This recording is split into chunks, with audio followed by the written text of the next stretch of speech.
Hello everyone, welcome to my YouTube channel special academy. तो कैसे हैं आप सब? आई होप आप सब बढ़िया होंगे। तो आज के जो हमारे क्वेश्चन हैं वो हैं हिस्ट्री के क्वेश्चन। तो चलिए स्टार्ट करते हैं। देखिए हमारे पास क्वेश्चन है, ऋग्वैदिक धर्म की मुख्य विशेषता क्या थी?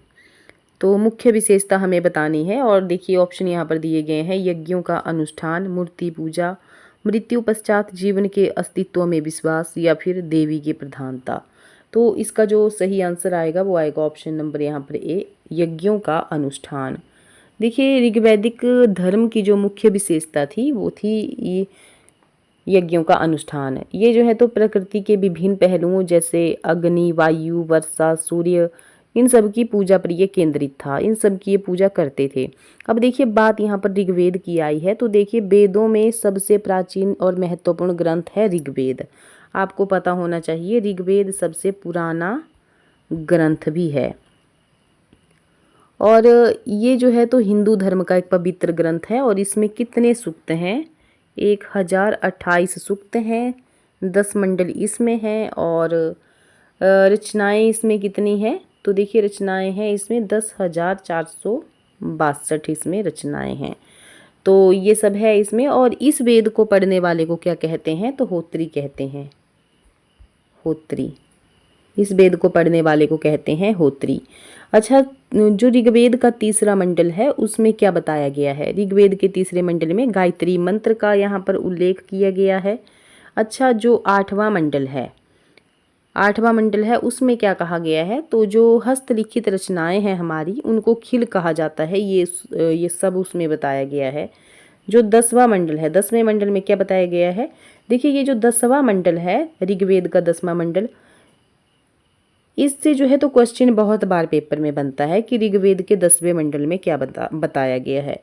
तो यहाँ पर जो है तो देखिए पुरुष सूक्त का जो है तो वर्णन किया गया है, पुरुष सूक्त का। अब ये पुरुष सूक्त क्या है? तो इसमें ये बताया गया है कि जो ब्रह्मा है, ब्रह्मा के जो अंग हैं उनसे जो है तो 4 वर्णों की उत्पत्ति हुई है, जैसे ब्राह्मण, क्षत्रिय, वैश्य और शूद्र। ये जो है तो उसमें बताया गया है 10वें मंडल में। अच्छा, ऋग्वेद का जो 7वां मंडल है उसमें क्या बताया गया है? तो देखिए ऋग्वेद के 7वें मंडल में दशराज्य युद्ध का वर्णन बताया गया है। दशराज्य जो युद्ध है, और ये जो युद्ध है ये पुरुषुणी नदी के तट पर जो है तो सुदास और 10 जनों के बीच लड़ा गया था। और इसमें विजय कौन हुआ था? तो विजय हुआ था इसमें सुदास। दशराज्य युद्ध का वर्णन है 7वें मंडल में, और सुदास और 10 जनों के बीच में लड़ा गया था और सुदास इसमें विजयी रहा था। अच्छा, क्वेश्चन बनता है कि बहुत बार पूछा जाता है कि उपनिषदों की संख्या कितनी है? उपनिषद कितने हैं? तो आपको पता होना चाहिए उपनिषद जो हैं तो 108 हैं। अच्छा, महापुराण कितने हैं? तो आप कमेंट करके बताइए कि महापुराणों की संख्या कितनी है। ठीक है। और एक और क्वेश्चन बनता है कि जो वेदांग हैं वो कितने हैं? तो वेदांगों की संख्या कितनी है? वेदांग हैं हमारे 6। अब ये 6 कौन कौन से हैं? वेदांग 6 कौन कौन से हैं? आप कमेंट करके ज़रूर बताइए। और बहुत बार हमने ये पेपर में चीज़ ये डिस्कस की हुई है। नेक्स्ट क्वेश्चन है, चतुर्थ बौद्ध संगीति। देखिए एक और क्वेश्चन बनता है वैदिक सभ्यता से रिलेटेड कि वैदिक सभ्यता किस प्रकार की सभ्यता थी? किस प्रकार की सभ्यता थी वैदिक सभ्यता? तो आपको पता होना चाहिए। ऑप्शन दिए होते हैं, ग्रामीण सभ्यता, शहरी सभ्यता, इनमें से कोई नहीं या फिर दोनों। तो इस चीज़ का आपको पता होना चाहिए कि जो वैदिक सभ्यता थी वो एक ग्रामीण सभ्यता थी। कैसी सभ्यता थी? तो ग्रामीण सभ्यता थी। और जो आर्य थे उनके द्वारा निर्मित सभ्यता ही वैदिक सभ्यता कहलाई थी। देखिए नेक्स्ट है, चतुर्थ बौद्ध संगीति के विवरण ने किस राजाज्ञ के निर्गमन को प्रेरित किया? तो ऑप्शन दिए गए हैं, सांची, सारनाथ, कलिंग या फिर भावरा। ऑप्शन यहाँ पर डी सही हो जाएगा, भावरा। देखिए चौथी बौद्ध संगीति के विवरणों के आधार पर भावरा जो शिलालेख है वो जारी किया गया था। और ये शिलालेख मौर्य सम्राट अशोक द्वारा जारी किया गया था और इसमें बौद्ध धर्म के सिद्धांतों का उल्लेख है। और बौद्ध धर्म जो है तो कैसा था? तो देखिए बौद्ध धर्म जो था तो अनीश्वरवादी था बौद्ध धर्म। और जो बौद्ध धर्म है उसमें पुनर्जन्म की मान्यता का उल्लेख किया गया है। पुनर्जन्म भी इसमें बताया गया है बौद्ध धर्म में। और क्या बताया गया है, देखिए इसमें एक और क्वेश्चन बनता है कि निर्वाण किसे कहते हैं। तो तृष्णा को क्षीण हो जाने की अवस्था को ही बुद्ध ने निर्वाण कहा है। जब हमारी तृष्णा जो है, हमारी इच्छाएं जो हैं बिल्कुल क्षीण हो जाती हैं, ख़त्म हो जाती हैं, तो उनको ही बुद्ध ने निर्वाण कहा है। अच्छा, एक और क्वेश्चन बनता है कि बौद्ध धर्म में प्रविष्टि होने को क्या कहा जाता है। तो उसको कहा जाता है उपसंपदा। उपसंपदा उसको कहा जाता है।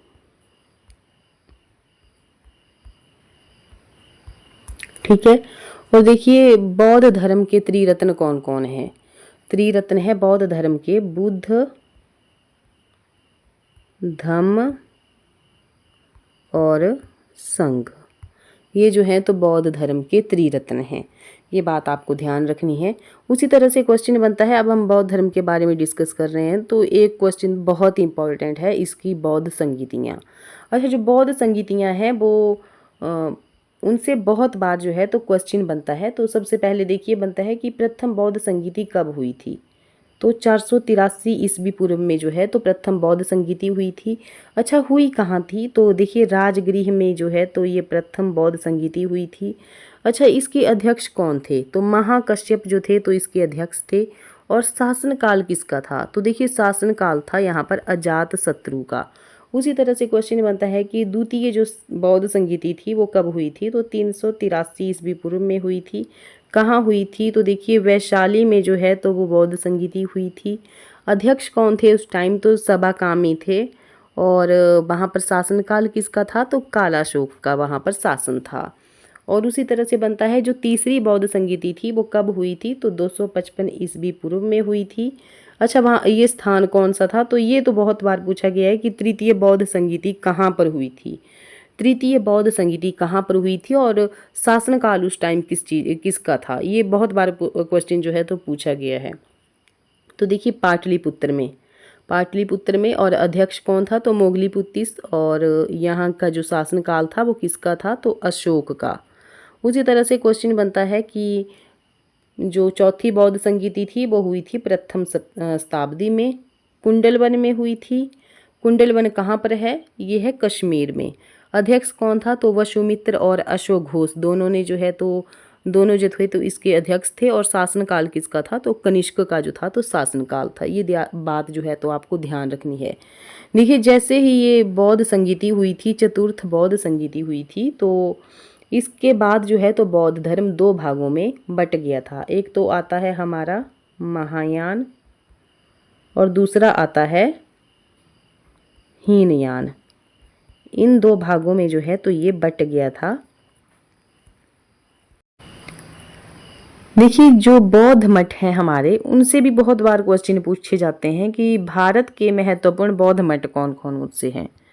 तो देखिए अगर हम हिमाचल की बात करें तो हिमाचल में कौन कौन से हैं। हिमाचल में आता है हमारा ताबो मठ, जो कहाँ पर है, लाहौल स्पीति में है। उसी तरह से नामग्याल मठ, वो कहाँ पर है। तो देखिए धर्मशाला में है। उसी तरह से एक और आता है शासुर मठ। तो शासुर मठ कहाँ पर है। तो ये भी लाहौल स्पीति में है। ये जो है तो हमारे एचपी में ये पूछे जाते हैं। और उसी तरह से जम्मू कश्मीर में कौन से हैं। तो जम्मू कश्मीर में जो है तो आते हैं जैसे हेमिस मठ आता है और थिकसे मठ आता है, थिकसे मठ। अच्छा, उसी तरह से उत्तराखंड में कौन कौन से मठ हैं। तो रूमटेक का आपको पता होना चाहिए। सिक्किम में, उत्तराखंड में है मिड्रोलिंग आता है उत्तराखंड में। और ये जो मैंने आपको रूमटेक बताया ये आता है सिक्किम में। उसी तरह से अरुणाचल में आता है तवांग मठ और कर्नाटक में आता है नामड्रालिंग मठ और बिहार में आता है बोधि मंडा मठ। ये जो है तो बहुत इंपॉर्टेंट वाले मठ हैं, आपको ध्यान रखना है इनका, क्योंकि पेपर में इनसे संबंधित जो है तो क्वेश्चन पूछे जाने की संभावना है आगे। तो अब नहीं ऐसे पूछा जा सकता है कि भाई जो महात्मा बुद्ध है उसका जन्म कब हुआ था। तो इस तरह के क्वेश्चन ही अब ऐसे बनेंगे। तो आपको ध्यान होना चाहिए कि जैसे हेमिस से मठ है वो आ गया जम्मू कश्मीर में, मिड्रालिंग मठ आ गया उत्तराखंड में, रूमटेक मठ आ गया सिक्किम में, त्वांग मठ आ गया अरुणाचल प्रदेश में, नामड्रोलिंग मठ आ गया कर्नाटक में और बोधि मंडा मठ आ गया हमारा बिहार में। तो नेक्स्ट क्वेश्चन है, हूण नेता मिहिर कुल किससे परास्त हुआ था? तो हूण नेता की बात की गई है। तो ऑप्शन दिए गए हैं राज्यवर्धन, चंद्रगुप्त, यशोधवर्मन या फिर बुधगुप्त। तो देखिए इसका जो सही आंसर आएगा वो आएगा ऑप्शन यहाँ पर सी सही हो जाएगा, यशोधवर्मन। देखिए हूण नेता जो है तो हूण नेता मिहिर कुल को यशोधवर्मन और बालादित्य ने संयुक्त रूप से इसको हराया था। साथ में कौन आता है? बालादित्य।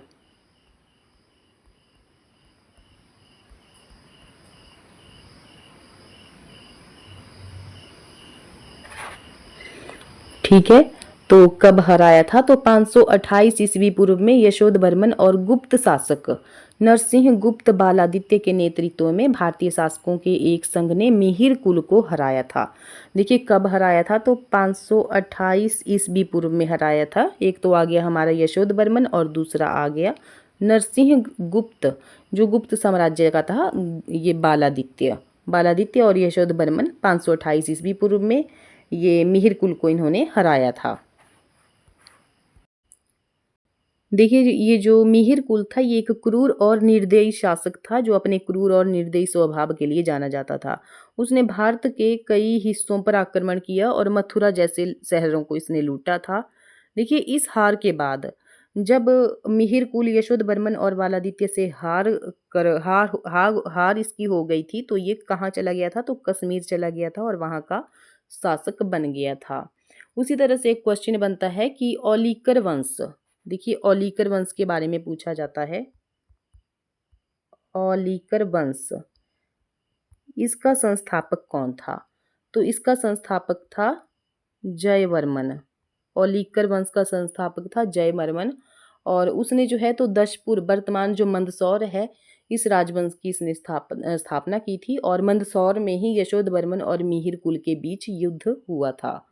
ठीक है, बढ़ते हैं हम नेक्स्ट क्वेश्चन की तरफ। किस राजपूत राजवंश ने अकबर के सामने समर्पण नहीं किया? तो ऑप्शन दिए गए हैं परमार, प्रतिहार, राठौर या फिर सिसोदिया। ऑप्शन यहाँ पर डी सही हो जाएगा, सिसोदिया राजवंश ने। ये अपने को सूर्यवंशी भी कहते थे। क्या कहते थे? तो सूर्यवंशी कहते थे, और मेवाड़ की राजधानी चित्तौड़ थी।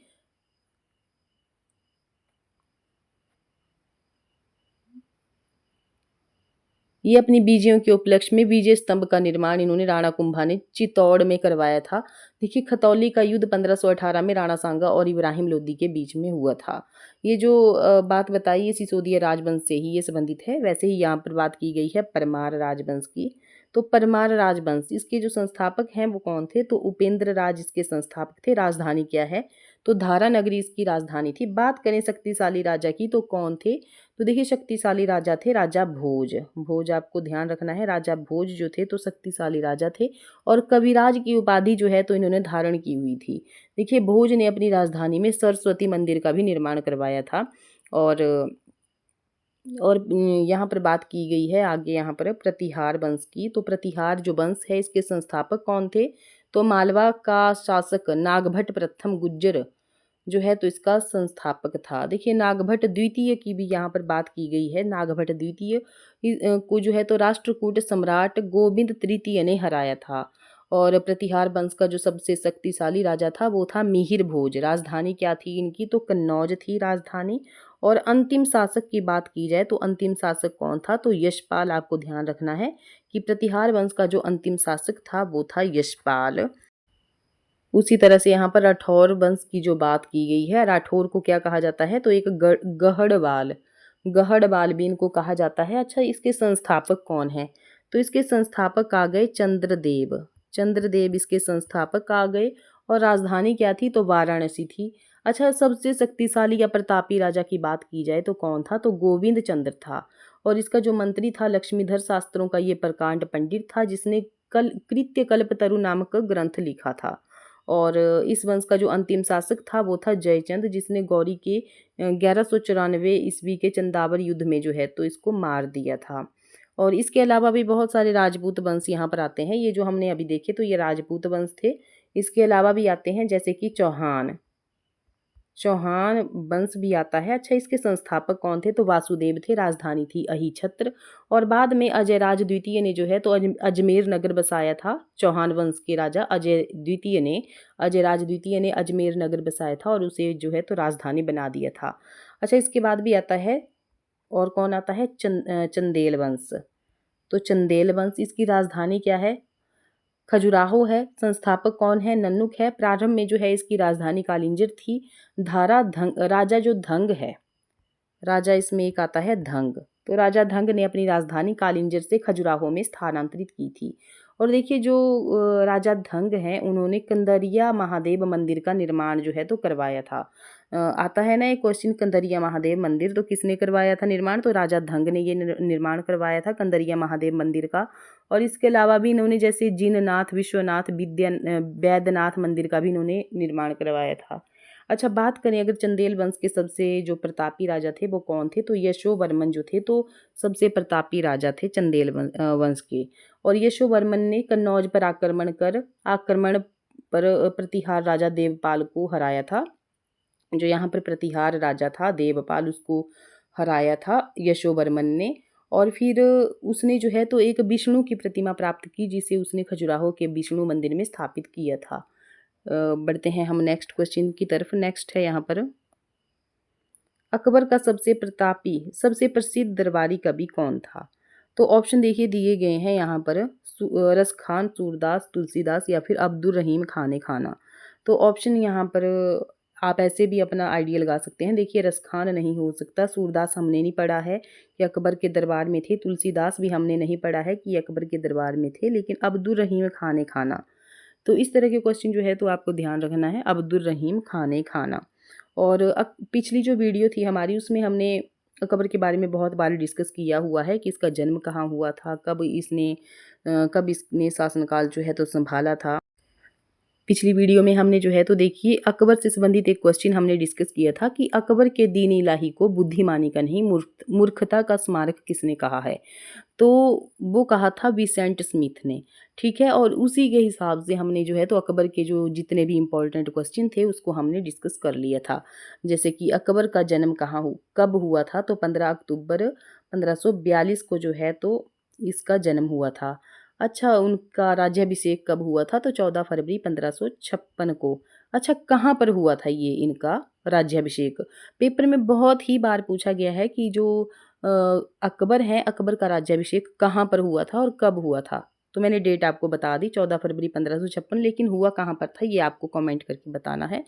और उसी तरह से क्वेश्चन पूछा जाता है कि ये जो अकबर था, अकबर के शासनकाल में उसके समकालीन शासक कौन थे?